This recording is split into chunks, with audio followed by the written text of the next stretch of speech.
Run it up, then run it back. Run it up, then run it back. Run it up, run it back. Run it up, then run it back. Hello, and the happiest of Tuesdays to all of you. We had a game. Now, we don't have a game for a while, but we do have one to talk about. I'm excited to do it. Lou, Will, Chandler, Pete, Michelle B. You guys ready for this? Let's do it. Yeah.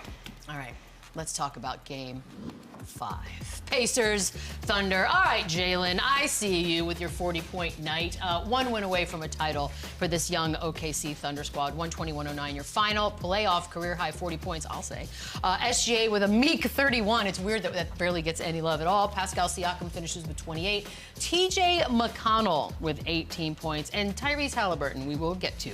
4 points, 0 of 6, 6 assists, 3 turnovers, and what looks like a bit of an injury. So, in a minute. But Jalen Williams deserves the most of this talk we're about to do. 25 or more points in 3 straight NBA Finals games at 24 years old. And I know throughout this postseason there have been some questions. Sometimes it looks like he shows up, sometimes maybe not as much. But are we sort of seeing now on the back end of this postseason run what he's going to be and is? Yeah, I think we've been seeing that all year long, and now for such a young kid to be showing us on the biggest stage of the NBA season, you know, and he continues to get better, right? And so this is a dude that's been inconsistent. First couple of games he struggled, he was kind of inefficient from the field, but he's always had it. And the fact that he's 24 years old, he's already an all-star, he's already an all-defensive team, he does everything, he's so versatile. When his outside shot is going, he is absolutely unstoppable with his length, his athleticism, getting to the basket, getting to the free throw line. And as good as a teammate and a guy as SGA is, you know how hard it is for a dude to get off when you're playing with a guy like SGA and who kind of controls the offensive sets, controls the game,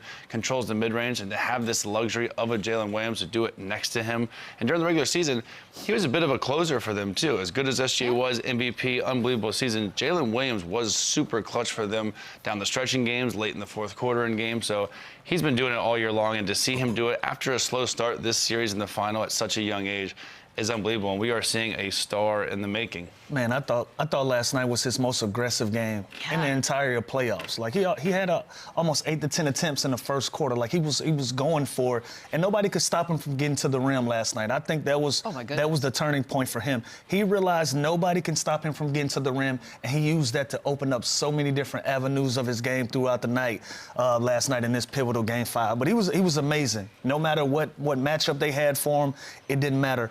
It looked like he was ready to run through a brick wall. These guys understood what this moment meant. They knew how pivotal this game 5 was. And it started with Jalen Williams. He was the aggressor in the first quarter. And I think from that moment on, he set the tempo, he set the tone for how this game was going to go last night. And it went from there. And I think that's what makes this OKC team great, right? Every night you can have a different guy be a focal point that can beat you, that can go out there, and that can put 40 on your head. They got 2 or 3 guys that can go out there and do that. And SGA have found a way to still throw in 30 when it clearly was Jalen Williams' night. But again, for a 24-year-old guy, such a big moment, such a pivotal game, for him to be as aggressive and meet that moment head on like he did, you got to give him credit for last night. And SGA having the understanding that it doesn't have to be my night every single night. This guy went from 0 assists to 10 assists from game to game, and unbelievable just to set his teammates up, get in the paint, create 2. You know SGA is going to continue to draw the most attention. He's going to get the hardest defender, the best defender every single night. Like I said earlier, what a luxury to have Jalen Williams, who can kind of play similar, can get to his mid-range, can knock down shots, can get to the free throw line. He had 12 free throw attempts last night. He was steady, getting downhill and aggressive, and the dude's unbelievable. And we're talking about one of the youngest players ever with these kind of stat lines in the same breath as KYRIE, KD, D-Wade, and Shaq. Like, that is super impressive what he's doing on the biggest stage. Youngest player to score 40 in an NBA Finals game. That's how you sort of know the baton is being slowly passed, is think of all the little historic moments we've had in this postseason so far, and it's all new stars. Like, we don't have the quote-unquote big names that we're used to seeing every year at this point. Prior to this one, Brian Windhorst, hey, Wendy, said that people around the league are starting to make the Jalen Williams with a Scottie Pippen-like career comparison. Lou, what do you make of that? All right, I'm going to go out on a deep end here. Okay, let me right? get my water. Because there's young guys out there that's playing this game of basketball that's probably 11, 12 years old. They don't have a clue who Scottie Pippen is. Besides what they're taught and what they're told. They never seen Scottie Pippen play. Some of these kids want to be Jalen Williams, right? Okay. Some of these kids, they want to be Jalen Williams. They want to be SGA. They want to be Chet Holmgren. There's young kids in Minneapolis, they're looking up to these guys. They are the new crop of guys to look up to. I think he's going to be the best version of himself. Now, can he have a Scottie Pippen-esque career? Sure, I understand the comparison in that manner, but I'm at war with all of our nostalgia still being still being such a thing to us, right? We got to move on. Listen, can he have a great career like Scottie Pippen did? Absolutely. Scottie Pippen went on to make a ton of basketball. He went on to win a ton of basketball games outside of Michael Jordan when he went to Portland, Houston, and doing all of those things. Jalen Williams is paving his own path. So I understand the comparison. I understand what he's trying to get off. But allow some of these, we got to start allowing these young guys in media with our opinions to create the best form of themselves. He's 24 years old. Allow him to create his legacy. Allow him to create his name. That way, down the line, there's going to be young players that's going to pattern their games after him as well. Yeah, and like the list and the titles, they're so irrelevant when you really think about it. Sure. The moral of the story is we have a 24-year-old budding star who is absolutely dominating, playing his best basketball in the NBA Finals, leading his team to a 3-2 lead in the series. I think that should be the story. I see what Wendy's saying, though. When you have a team like how their team is built, it's a clear 1, 2, 3. You know what I mean? It's MJ, Pippen, Rodman. It is SGA, Jalen, Chet. Like, it makes sense on paper, the format, and the versatility defensively, which Jalen Williams brings and what he does, slashing, getting to the cup, finishing, playing off SGA, like Scottie played off MJ, which is crazy because if we're calling him Pippen, is he calling SGA like with Jordan? I know, so it's like, thinking, again, we can go down a rabbit hole on comparisons and titles all day long, but I see it, but I'm with Lou. Let's just let this kid continue to grow and continue just to shine and play great basketball.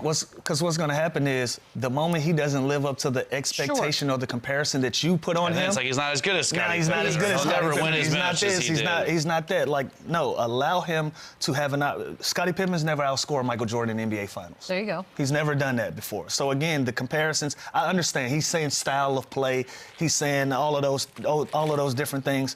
But we're watching the changing of the guard. You just said it, Beadle. We're watching the baton get passed to these guys. So let's start putting some of these comparisons and some of these things to rest and allow these guys to create legacy on their own. I do think there's value in these sort of comparisons, not because, you know, you want to keep dragging the past into everything, but I do think, like, a casual out there. But if you're like, well, so tell me about who are these teams? Like, what are we looking at here? You could be like, okay, you know, Michael Jordan, this guy is basically this guy. I get it. Like, there is value in do you know what else is crazy? But we're still speaking to the past. I agree. Right? Yeah, I know, because not everyone keeps I'm speaking to, what about the kids that have no clue about that? So there's two different demos, right? Two different demos, like the oldies. I think it's just hard not to compare great teams now to great teams then and what they're doing. But that's our culture. That's our culture. When you look at the personnel of what they have, and this team, I guess, does have similarities to that team. But when you look at a guy like Jalen Williams, too, what dude this young can have 40 in the finals and make an all-defensive team? So it's not even like his value isn't necessarily scoring. Like, it is ridiculous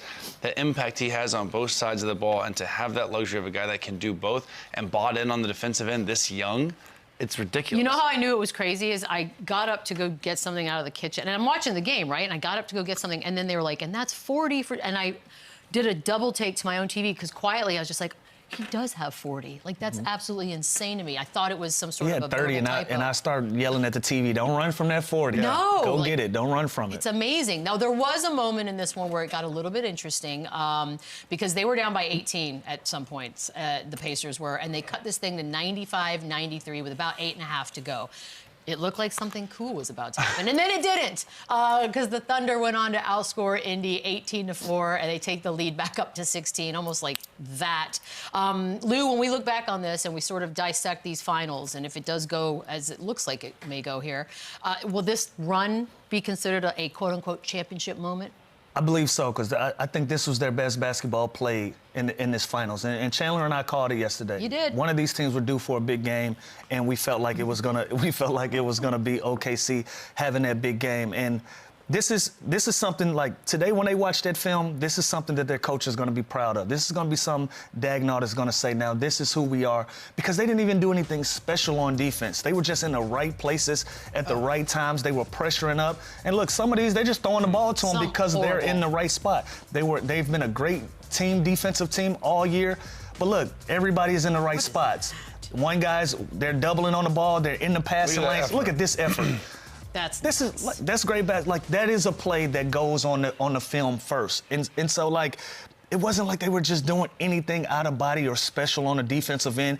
They were just consistent with their pressure. They were up the floor. They were in passing lanes. They were in the right spots on the defensive end. Like, even if you're a bad defensive player, you put yourself in a great position to be worthy on defense just by being in the right spots. And every single time that they needed to stop, it felt like Indiana was just handing them the basketball by them being in the right position at the right time. Yeah, they're just constantly on a string. And Lou knows this, like when you're doing like shell defense, you are seeing man and ball, you are the 2-9 guy, you are the Chuck guy on the roll, on the pick and roll. They are always in the right spot, which makes it so much harder to run your offense when you have to pick and choose your possessions, and like you have to make the right play every single time. And when you got guys like Cason Wallace and Lou Dort that are so physical and just completely denying you and pressuring you nonstop throughout the whole possession, it makes you back on your heels, and it makes your offense so much harder to run, especially a guy as good as Tyrese Haliburton is with setting up the offense. So this was outstanding, especially because the Pacers, they've been doing this. I had the thought, here we go again. I thought for sure. I was like, oh my God, here we go again. They're going to absolutely come back here. They hadn't lost 2 Haliburton's going to hit a game winner. Yep. Like it would just, and the Thunder finally put their foot down.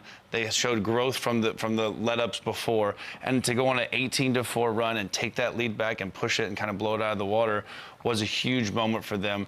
I think for this season, for going to next season, and just the whole growth of this beginning of this dynasty, this was a big, mature, quarter of a stretch right here. That was really impressive. It got so exciting. 15 steals, 12 blocks. Like, again, their offense doesn't have to be elite when you defend like that. And there were some bad turnovers too. Like it's like the Pacers for a blitz, they glitched or something. Well, weird happened. That's how they started the game. They had 7 turnovers in the first quarter. Like it was a tale of 2 teams. Indiana had 7 turnovers in the first quarter. OKC had 7 different guys score in the first quarter. Like, that sets the tone for how the rest of this is going to go. And it continue on throughout the game. And as you can see, how much production they got from so many different guys on the OKC side, and how many guys they turned the ball over on the Indiana side. I thought last night OKC was very intentional on where they were. They knew what the moment was. They didn't shrink in that. And it showed throughout the game. And they made it tough on Indiana, down to the point when they cut it down to 2, right? You cut it to 2, and a minute and a half later, you're down 9 to you're down 9 to 10 again, and 90 seconds worth of basketball time. And so again, this started from the tip. OKC knew what it was, and they went out and took care of business, man. It was rough. Tyrese Haliburton obviously hobbled in this one with the calf. He has 4 points in this thing. A big fat offer, which is crazy to me. Worst performance by a point guard in an NBA Finals game? Question mark, Chandler?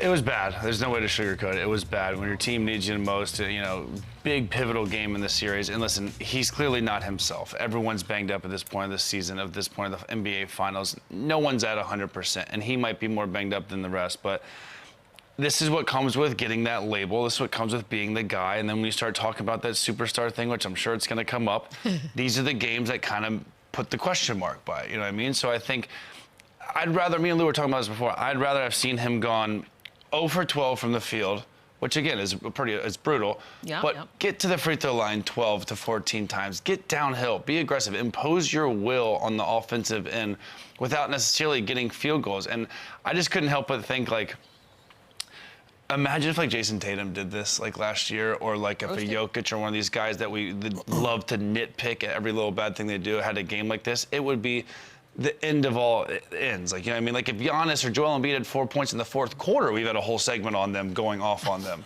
So it's tough to kind of, sugarcoat this. It was bad. He's got to be better. I feel for him because he's clearly not himself and he's banged up. But we know that for the Pacers to be great, for the Pacers to have a chance of beating this Oklahoma City Thunder team, he's got to be great, and he was far from great last night. Well, you know the saying, Chandler, once you step inside the lines, it doesn't matter what you're going through. Yeah, if you're healthy enough to play, you better play well. Enough to play, you have to play well.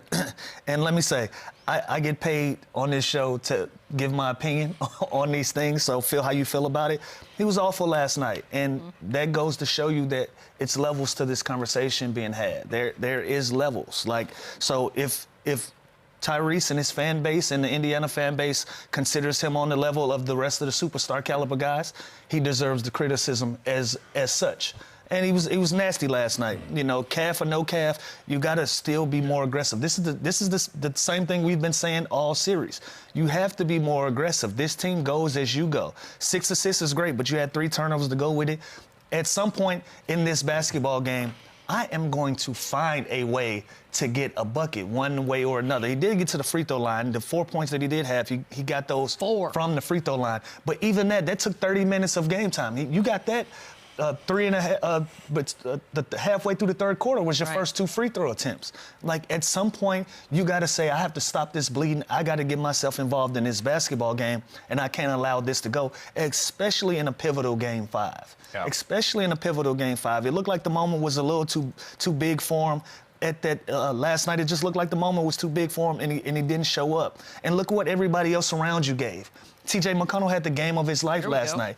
Mathurin wasn't great, but he was aggressive. Pascal Siakam did his part. Everybody did their part, did their jobs, except the one guy that you rely on to get you across the finish line. And so all criticisms today are fair. I look forward to seeing them bounce back in Game 6, give them a better opportunity. Do you think, though? I think that injury is going to be an issue. He has to, or stay out of the way. Or just stay out of the way. You got to stay out of the way and let T.J. McConnell rock out, because he's doing what he's supposed to do. He's still being disruptive. He's still being aggressive on the offensive end. He's taking advantage of every opportunity that's afforded to him, that's given to him. So if you can't do it, then get out the way, because you're not being effective and you're not helping your team. Yeah, and we know scoring is not necessarily his specialty, but it doesn't mean he can't go and get 12, 13, 14 assists. Doesn't mean he can take care of the ball better than he ever has before.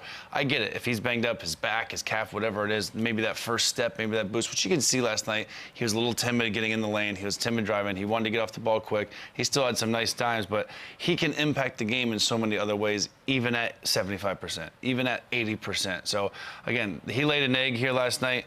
T.J. McConnell, I don't know why Rick Carlisle took him out of the game. I don't know why he waited to put him back in, because he was electric in that third quarter, and he waited way too long to put him back in, knowing that your star player is struggling. Yeah.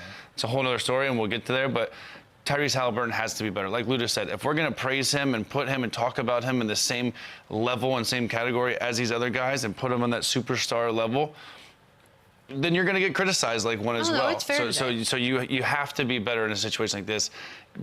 You have a chance to close it. And when they made that run last night, I was thinking, here we go. They have a chance to close it, Game 6 at home. I was like, Pacers in 6 Hallie's going to step up big here, and he didn't. And again, banged up or not, if you're healthy enough to play, you got to play better than that. Yeah, I don't know how hurt he really is. I know it doesn't matter at this point. It's a very Jekyll and Hyde run for Tyrese Haliburton throughout this thing. Like, one day we think he's the greatest ever, and the next Isn't day the NBA funny? The same thing with Jalen Williams. First 2 games, we're like, he's not a number 2 option. Now he's like more of a superstar than Tyrese Haliburton. It goes quick, and it's what have you done for me lately? It really is. But T.J. McConnell, to me, was fascinating last night. He was like a hummingbird. He's just everywhere. He's annoying. He's a pest.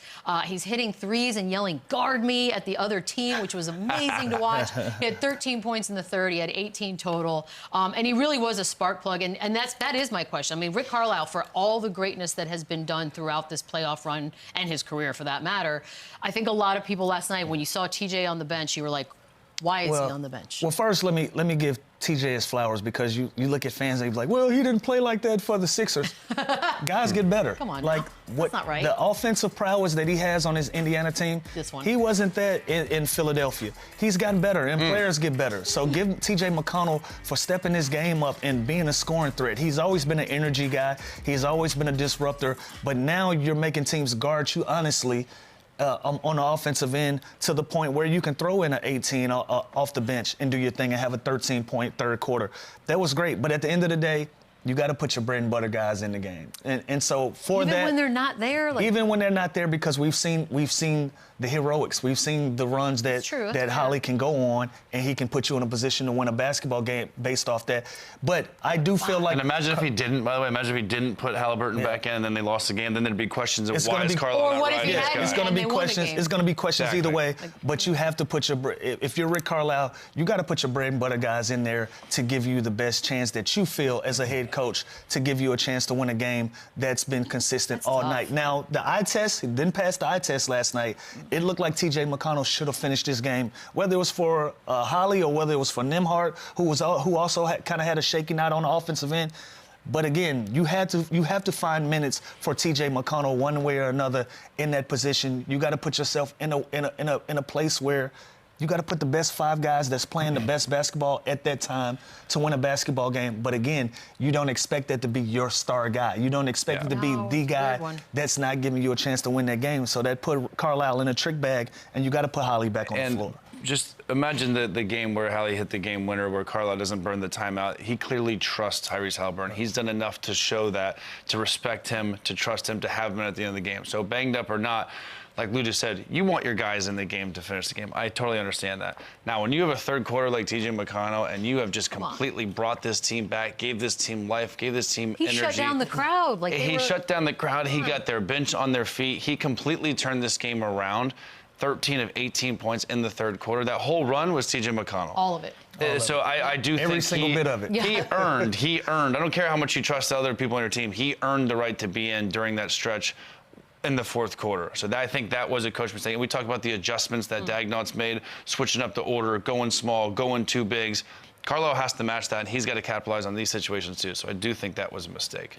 Yeah, that was a tough one to say. I mean, I had a friend who knows nothing about anything that was like, why is the white dude still on the bench? We've been watching this one game. I watched this video of T.J. McConnell too. He credited some guy. He's like, what's going to be like your niche in the NBA? And he was just like playing hard and picking up 94 feet. Like he knows that going in. It's a talent to play hard in the NBA. He might not be one of the more talented guys. He's not, and he knows that. He knows his role. But he has mastered just playing hard, playing hard is energy, a skill. And that is a skill set that he has mastered that 90% of the NBA has not. He's so red-faced all the time. Like, it's a whole vibe. He's barking. He gets me hyped. He talks so much smack. I'm a Pacer fan because of that. Maybe that's why, I don't know, maybe that's why I've sort of leaned Pacers throughout this whole thing, the whole vibe of what they had, other than last night. All right, let's talk a little SGA. 30 or more points. That's because remember last time he didn't, and we thought that was weird. But yeah, he had the 31 last night. 4th time in 5 games in the series. But Jalen Williams, as we've talked about, has led the Thunder in scoring over the last 2 games. What a beautiful thing to have as a team. Who would be your Finals MVP right now? I mean, I think whoever has the bigger Game 6. I think if they close him out and J-Dub has another big 37-point game, I think it's his to take. But also, you got to look at the MVP. You got to look at SGA. 32.5 a game, 5 rebounds, 5 assists. His numbers are pretty much better throughout. This could be like Jaylen Brown, Jason Tatum. Where it is. And then we're going to start this narrative. Who's better and who's the go-to guy and who should get the ball out of it when the game on the line. And it's going to be ridiculous. But again, I think if one team truly does not care, it is the Oklahoma City Thunder.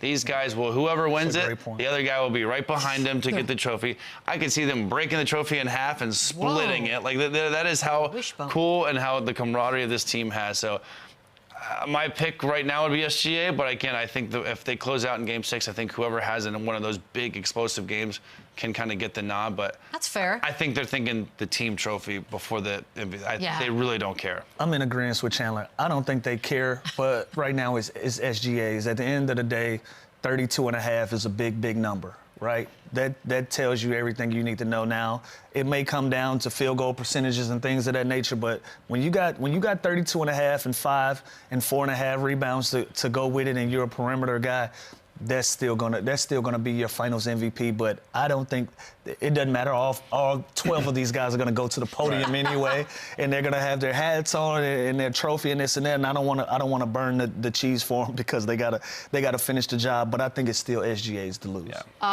Well, I know you guys love best ever. We're gonna do one right now because SGA and J-Dub in the NBA. Now, are they the best duo ever? Are they the best? No, not just in the league right now. And I only want to also add this little nugget behind that is because second duo in the last 40 years to have a 40 and 30 game in the finals, and the only other duo to do that a couple of times was LeBron and Kyrie. So now, Lou, I'll throw it to you first because you love this. You just love it. In the league right now, name a better duo. Right now, there's no better duo. There's only 2 teams left. I knew you were going to. There's only 2 teams left, man. But listen, these guys are playing great. If you'd have told me that this big Game 5 was going to come down to Jalen Williams having a 40 ball, I probably would have took the under on that, right? And so that's how great that this team is, and that's how dynamic that they can be. On any given night, one or two of these guys can beat you, and it can even be a third guy. You can even throw Chet in there, or you can throw in the impact that Caruso's had throughout the course of this finals run as well. But last night, Jalen Williams was nothing short of the best player on the floor. He was the best player on the floor for them, and that's what makes this team great. They win by committee. They win by somebody throws something in the pot. No matter what it is, throw something in the pot and make this special for us. Make this a great gumbo mix for this group, and that's what they do. And I think last night, Jalen Williams was the head chef. He was the go-to guy. And so, you know, are they the best duo in the NBA? Right now, yes, because they're still playing. Now, what we love about basketball is when the season starts next year, there will be brand new. It'll be a brand new slate of guys. And they'll have an opportunity to prove themselves again. But right now, in this finals, in the run that they've had in the postseason, absolutely. How can you not pick them? You know what I mean? Like, they're the best duo, they're the best trio. 40 and 30. The best coach. Presti's the best GM. They have the best defense. They have the best bench. They have the best of everything right now. They are up 3-2 in the NBA Finals, and they've been the most consistent team all year long. You can talk about the great duos all around the league. They're at home watching this young duo right now, so it's hard to pick anyone other than these two guys right now. What they've done, the youth that they have, and we've been looking for them to get over the hump and kind of show that signs of maturity and experience. They've had all of that this postseason run, and especially in this finals, getting down early, coming back, giving up big leads, maintaining big leads. So they have shown us a little bit of everything. And yeah, I think this is the best duo right now because they're on the verge of winning their first championship and they're still playing. Did you see Presti losing his mind on the bench last night? During I think it was a bad call, or at least he thought it was a bad call. I don't think I've ever seen that before, like losing his mind.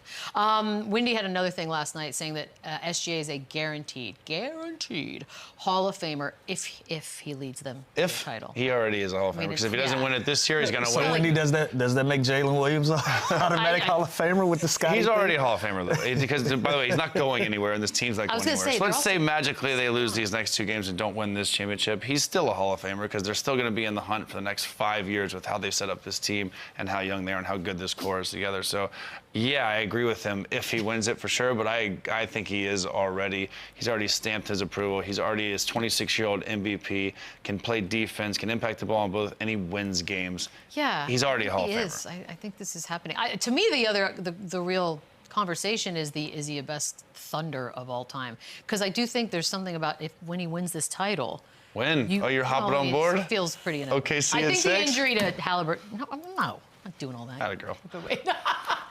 No, because it makes me wrong.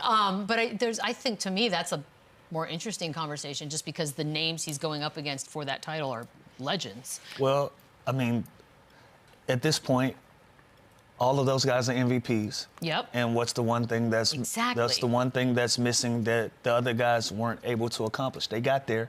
They didn't finish their breakfast. Now, if he finishes this thing out, you have to give him the nod, simple and plain. That's not even like science. That's Why would someone not finish their breakfast? Oh, wait, a week ago we were talking about if Tyrese Haliburton. We gotta update your slang, Beadle.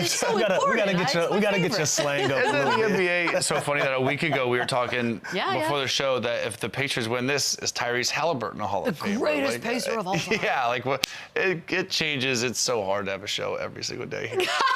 But it changes, and it's guys are going to get criticized, guys are going to get praised. That is part of the league. That is part of the business that we are in.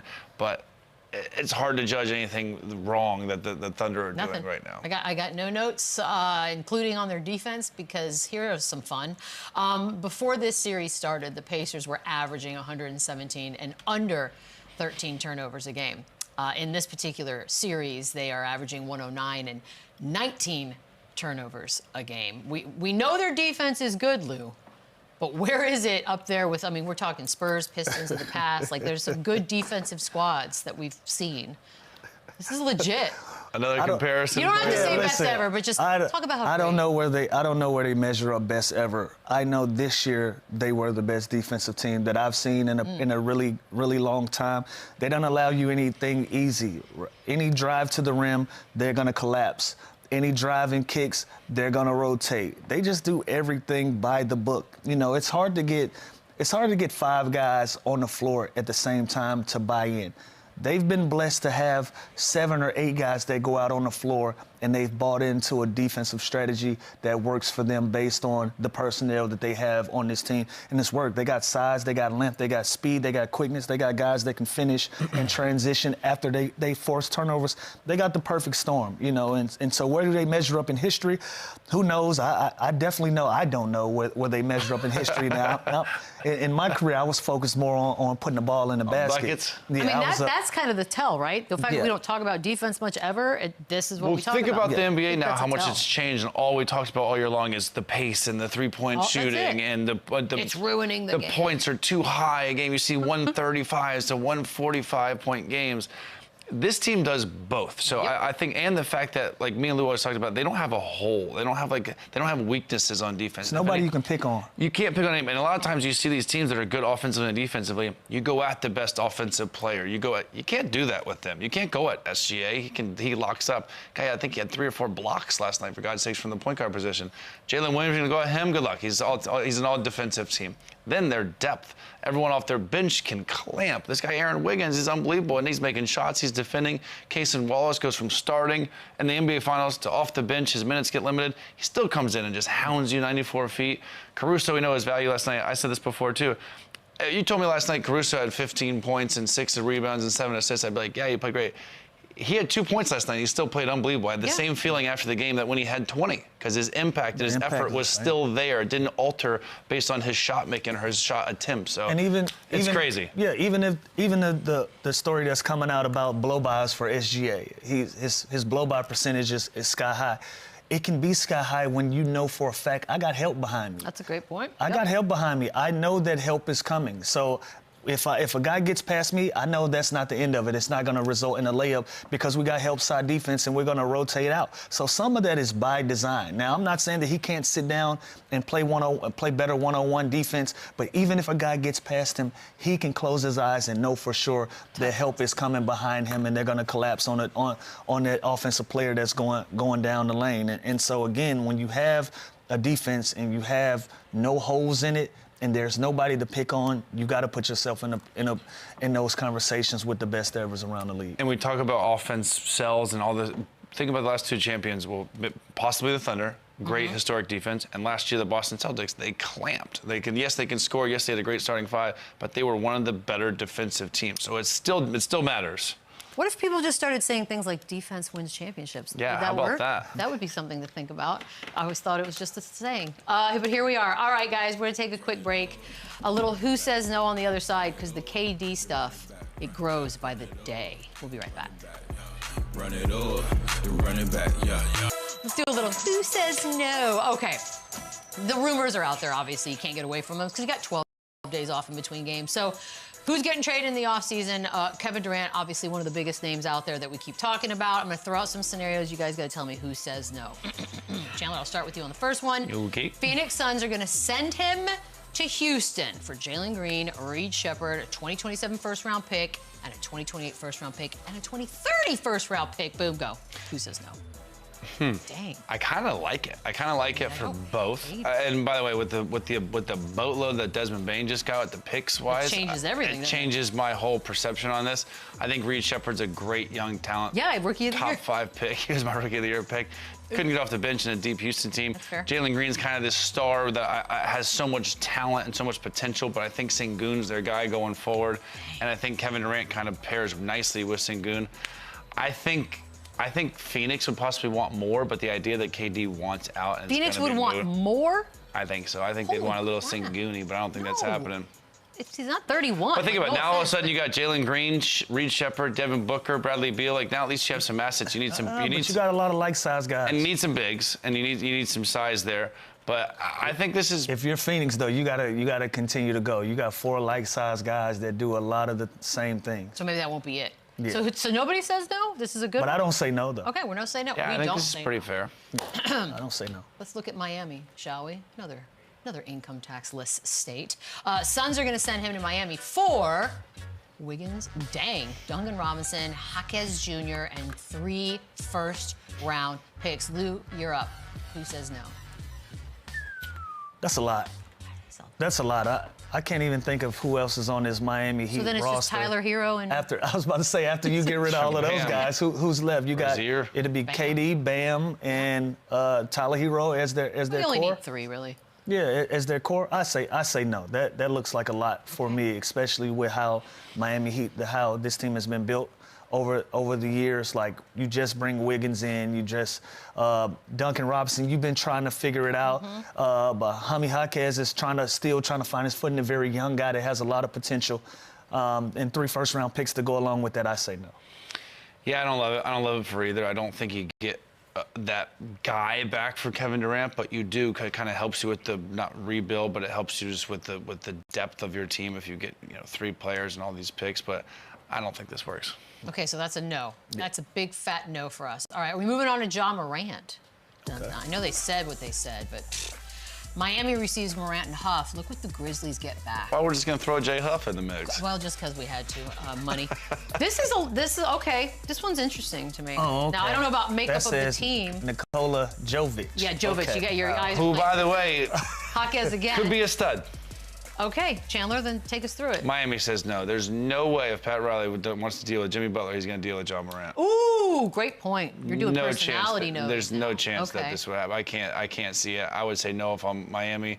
Ja Morant hasn't showed he can stay on the court. Is he must-see TV? Is he an elite player when he's on the court? Yes. But he's been too inconsistent for me. And again, if Pat Riley's having issues with Jimmy's antics, I can't imagine him doing well with Ja Morant. So I think Miami Heat say no to this. With our history with the Memphis Grizzlies and the city of Memphis, I'm going to let you have that one by yourself. Why, you think they say yeah? Wait, you think they say yeah? I don't think they say yeah, but for the reasons that Chandler said, they don't say it. They say no. Okay. I ain't right. Also, I think they already came out and said they're not trading Ja Morant. They're paying Triple J. Yeah, whatever. And people at the altar I don't believe anybody forever. anymore. Yeah, nothing's real. It's all lies. Basketball alone, I say no. I will say the Jovic kid he's got a chance. Just an unfortunate name, Just a really unfortunate name. Yeah, the first name too. Just the eyes play tricks on you. All right, let's get to some Giannis stuff. I did say a year and a half ago he'd be a Knick at some point, but here we go. That list better get a lot longer from New York. Votes received. That is not okay. It needs to go off the screen for this to work. Listen, dude, what did we just talk about Desmond the New York Knicks would do this right now. Yeah, of course they would. Right now, at this moment, they would do that. So I'm saying yeah. For what we just saw, I'm saying yes. But the Bucks say no.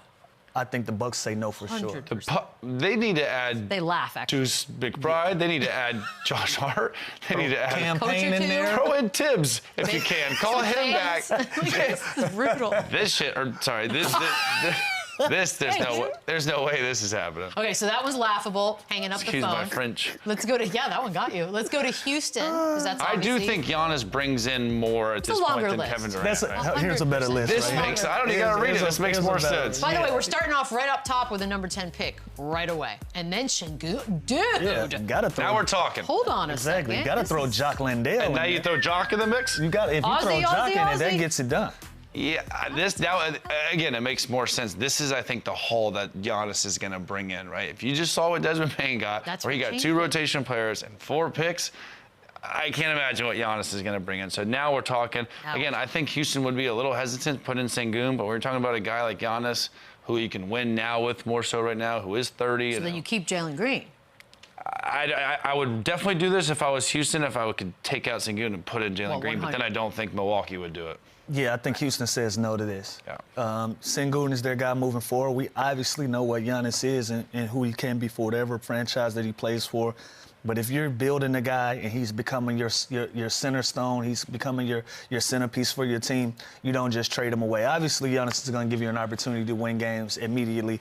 But the impact that Şengün has had, along with some of the rest of these guys that are in this trade as well, you can see the writing on the wall that it's going in the right direction. So I think that Houston says it's tough, too, for a team like Houston or a team like San Antonio that's kind of so much on the rise. You don't know what, and Giannis, as great as he is, he's 30, and we don't know how his game's going to transition to later in his career with his jump shot and everything. So it's like, are you willing to give up a lot of your picks and 2 or 3 of your young core guys moving forward for a guy for 2 or 3 great years to win now. It's definitely and you don't have enough to win at the highest level with Giannis with that roster as it is built. So you would still you still would have to get out there and go. Now if you compare him up with Sengun, obviously we're having a different conversation. But if you're going to swap them out, absolutely not.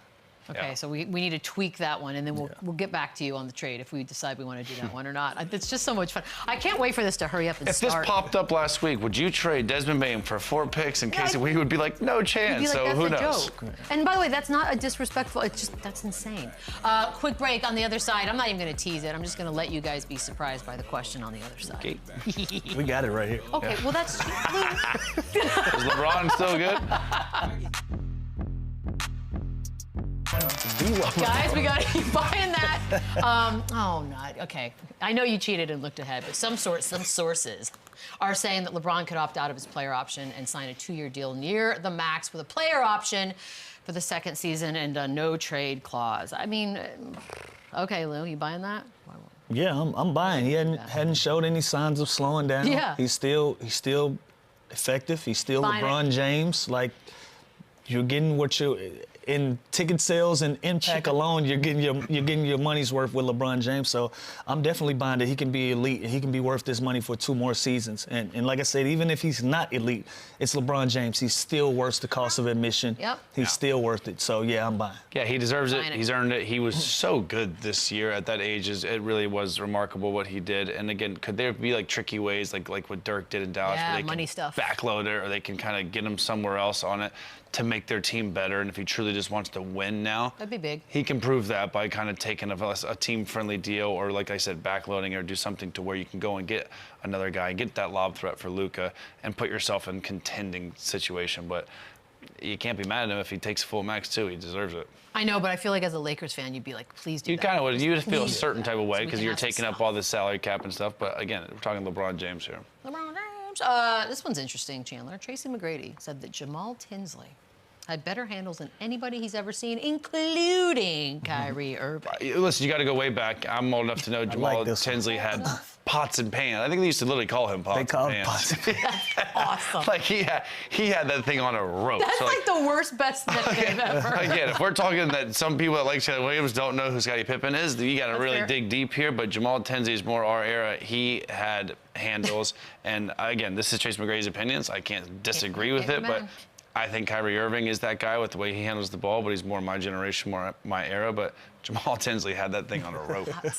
I'm showing my age here. Jamal Tinsley is more my age group, and he was special with that basketball in his hands. But Kyrie Irving is a magician. He's an absolute magician with the basketball in his hands. Both of these guys are elite ball handlers, are creators with the ball. But Kyrie Irving, usually his ball handling skills led to him scoring a basketball or an amazing finish. He's one of the best finishers in the game. So I'm buying a little sample sack. Okay. I want a little Sam's Club sampler with this one because I believe in both of these guys. Yeah, shout out to Sam's Club. I believe both of these guys are elite ball handlers, but I think Kyrie edges Jamal Tinsley over. Okay. Pots and pans. Pots and pans. Lou, you're up first on the next one. Carmelo Anthony responded to Michael Beasley's challenge to play a little one-on-one, saying, I'm not losing a one-on-one game, bro. I've never lost one-on-one. Wow. You buying that he's never lost? I am buying. Never lost. Do we forget Carmelo Anthony is the absolute most elite one-on-one ISO player that we... But there wasn't even like a day where he was off. Like a day after practice, he didn't lose one game. Feel good. Same. Listen, obviously, when Kyan has probably beaten him before. His son has probably beaten him in one-on-one before. But we understand the point that he's trying to get across here. When it gets real, when there's an actual one-on-one and we're lacing up, nobody's beating me in one-on-one. Carmelo Anthony is going to go down in history as one of the best one-on-one players in the league's history. He said it himself. Listen, I got in trouble and I got criticized in my career for playing one-on-one basketball. I am the best one-on-one player ever. So if there's anybody that's going to go out there and I can believe this and believe this quote and can go toe-to-toe with Michael Beasley in a street ball, 101, one of those type of environments, it's going to be Melo. So I'm buying. Yeah, Melo was a bucket with his size and the way his mid-range, the way he could fade, the way he can give you that little bump and be able to shoot over you with just his height. he is one of the greatest one-on-one players of all time. Like Lou said, he used to get knocked for playing too much ISO ball. So when you talk about a guy like that who's a first ballot Hall of Famer, what he did to the basketball on the offensive end, it's hard not to believe or to take him against anybody. You think he'll do it? No, he can't do it now. No, You don't do it now. He's With not your gonna age, do no, don't do it. Listen, we keep talking about levels.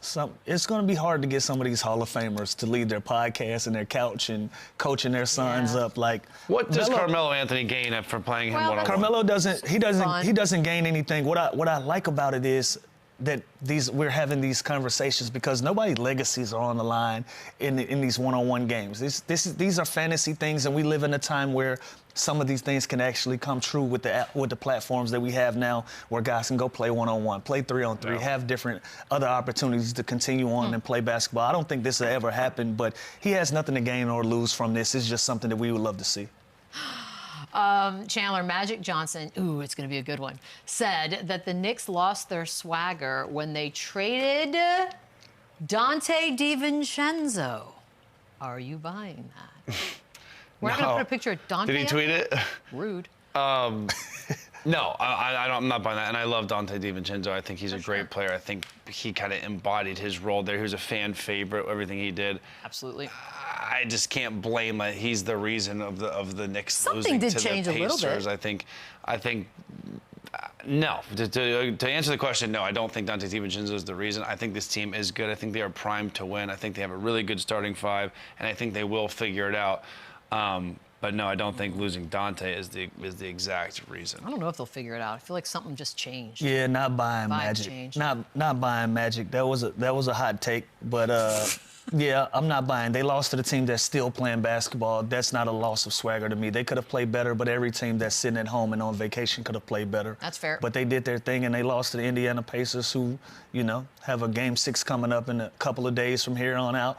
I don't look at that as the failure that we've deemed it to be now that the season has gone on and on. So no, but I'm not buying. I like the shout out. I love that Magic's just a huge Dante DiVincenzo I love it. fan. Right. Love it for all of us.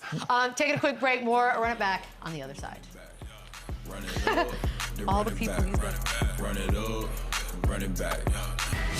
The NBA Finals are here, and with FanDuel, you don't have to just watch from the sidelines. You can get in on the action all series long, because whether you want to ride with either side to win the championship, I should have it memorized, or pick which player is going to have a big game, FanDuel has a lineup filled with all your favorite bets. However you want to play, it's not too late to join. New customers get started with $200 in bonus bets if your first $5 bet wins. So just download the FanDuel Sportsbook app to make every game feel like Game 7 on America's #1 sports book. Now, we have doubted the Pacers since day one of this postseason. But it does feel a little different today, guys. So, Chandler, how confident are you that this is it? The Thunder's, they're ending it all on Friday. Yeah, I'm sticking with my original pick, OKC Thursday. in 6. Friday. I think, and again, Pacers belong here. They deserve to be here. They have shown extreme fight. Tyrese Haliburton is clearly banged up. He's not himself. I like the Thunder closing out in 6, like I predicted. Thunder's closing this thing out. I'll be in Atlanta in no time. Shout out to Winners United Basketball. Shout out to my young ladies. We're going to be back in the gym this weekend, baby. I'm going to be there, too. And that's going to be out. on the backs of the Oklahoma City Thunder, closing this thing out and handling business. And that means our last day of school would then be Friday, which would be fantastic. And then we all go about our separate ways, never to speak again. Cap. Until Cap, Beadle. day after. You know what cap means? Yeah, I know what cap means. I'm just making sure. You know what? I'm done. Oh, don't Finish eat your breakfast, breakfast. Beadle. Finish your breakfast. Coffee, right? Cappuccino. You know what? Yeah.